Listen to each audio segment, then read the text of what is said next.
warahmatullahi wabarakatuh. Perkenalkan, nama saya Sulastri dengan NIM 858161401. Saya berasal dari UPJJ Palangkaraya, Kalimantan Tengah. Di sini saya akan melakukan praktikum IPA KP2 dengan judul analisis gerak lurus beraturan atau GLB dan gerak lurus berubah beraturan atau GLBB. Gerak lurus beraturan atau GLB adalah gerak benda pada lintasan lurus dengan kecepatan konstan. Persamaan yang digunakan yaitu Pi sama dengan S per T.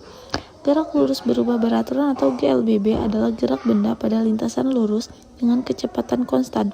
Rumus umum adalah V sama dengan V0 tambah AT dan S sama dengan V0T tambah 1/2 AT.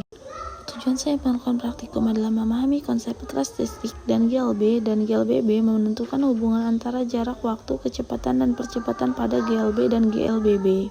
Adapun alat dan proses percobaan saya, yang pertama adalah katrol gantung tunggal. Katrol dengan roda tunggal yang digantung digunakan untuk mengubah arah gaya atau memberikan keuntungan mekanis dan mengangkat beban.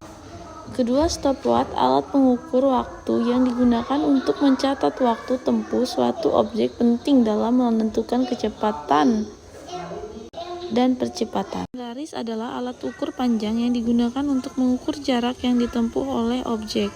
Beban bergantung 100 gram dikali 2 massa yang digunakan sebagai objek diangkat atau ditarik dalam eksperimen memungkinkan pengukuran gaya dan berpengaruh terhadap gerakan. Selanjutnya, statistik lem, penjangga yang digunakan untuk menahan karton alat komponen eksperimen lainnya pada posisi yang stabil. Benang kasur tali digunakan untuk menghubungkan beban dan katrol memungkinkan gaya diterapkan dan gerakan terjadi.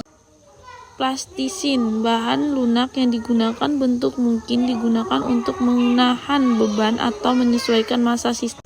Beban tambahan, massa tambahan yang dapat ditambah ke sistem untuk memvariasi gaya dan mengamati pengaruh terhadap gerakan. Dari hasil percobaan terlihat bahwa pada GLB, grafik jarak terhadap waktu berbentuk garis lurus yang menunjukkan bahwa kecepatan benda tetap.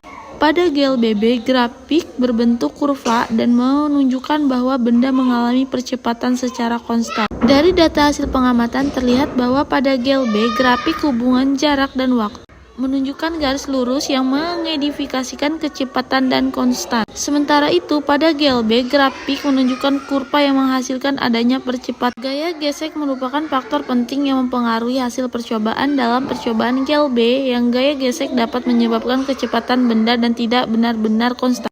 Dalam percobaan GLBB, gaya gesek dapat mengurangi percepatan benda. Sumber kesalahan lainnya yang memungkinkan terjadi adanya kesalahan pelaksanaan dalam memulai suatu menghentikan stopwatch secara tepat waktu.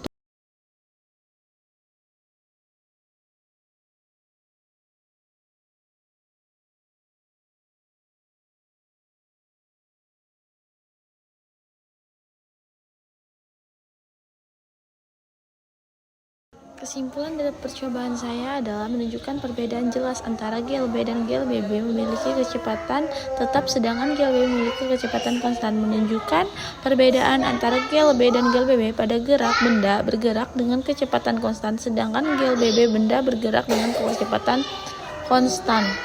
Gaya gesek dan kesalahan pengukuran dapat mempengaruhi hasil percobaan sehingga perlu diperhatikan dalam melakukan percobaan. Terima kasih telah menonton video saya.